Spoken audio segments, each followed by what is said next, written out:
ওং অখণ্ড সংহিতা বা শ্রী শ্রী স্বামী স্বরূপানন্দ পরমহংসদেবের উপদেশ বাণী দশম খণ্ড। মৎস্য মাংসাহার ও পাপ পুণ্য বিচার।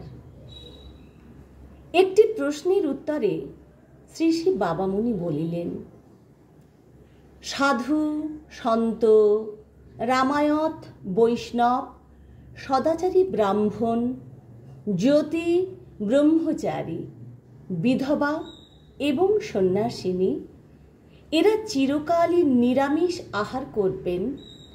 ভারতবর্ষে এটাই একান্ত স্বাভাবিক, কিন্তু সর্বজনীনভাবে মৎস্য মাংসাদির পরিপূর্ণ বর্জন সম্ভবও নয়, সঙ্গতও নয়।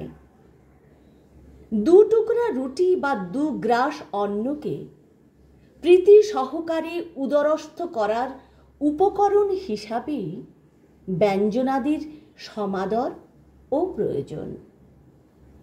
অনেক দেশে বা অনেক ক্ষেত্রে মৎস্য বা মাংসই উপকরণ হিসাবে সহজলভ্য বা আর্থিক দিক দিয়ে লাভজনক।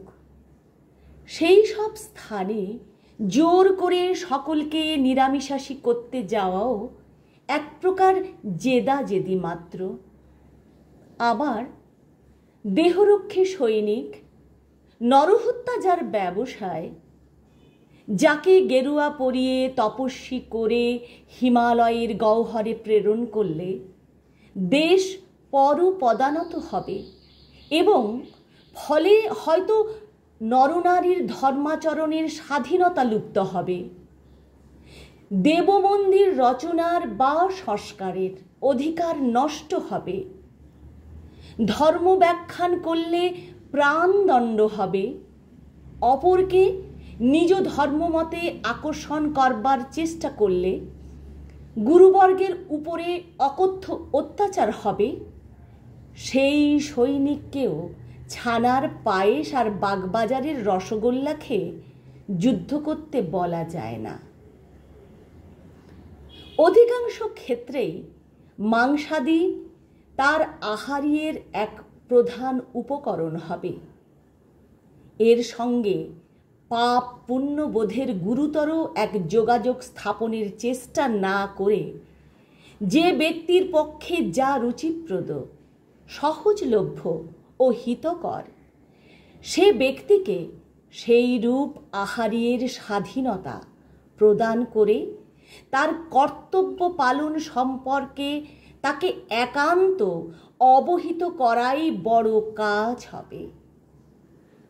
তার পরিবারের প্রতি কর্তব্য, তার আত্মীয় বর্গের প্রতি কর্তব্য, তার প্রতিবেশী বর্গের প্রতি কর্তব্য, তার গ্রামবাসী প্রতি কর্তব্য, তার দেশবাসীগণের প্রতি কর্তব্য, তার জগৎবাসীর প্রতি কর্তব্য, তার নিজের প্রতি কর্তব্য এবং ভগবানের প্রতি কর্তব্য।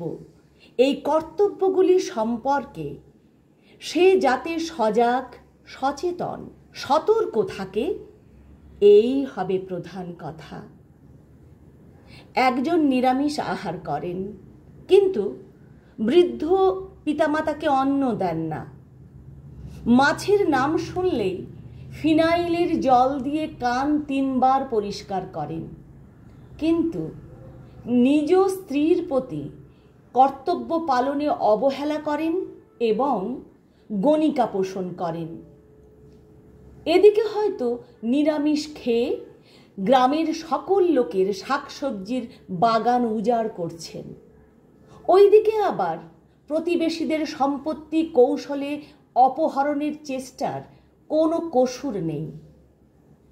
এদিকে হয়তো মাংসাশীদের প্রতি নিদারুণ ঘৃণা, ওইদিকে হয়তো দেশবাসীর মঙ্গলের বিরুদ্ধে গুপ্তচরের বৃত্তি অবলম্বন করেছেন। এমন নিচাত্তা ব্যক্তিদের মৎস্য মাংসাহার বর্জনকে ধর্মের নিদর্শন বলে গণনা করবে পাগলা গারদের অধিবাসীরা।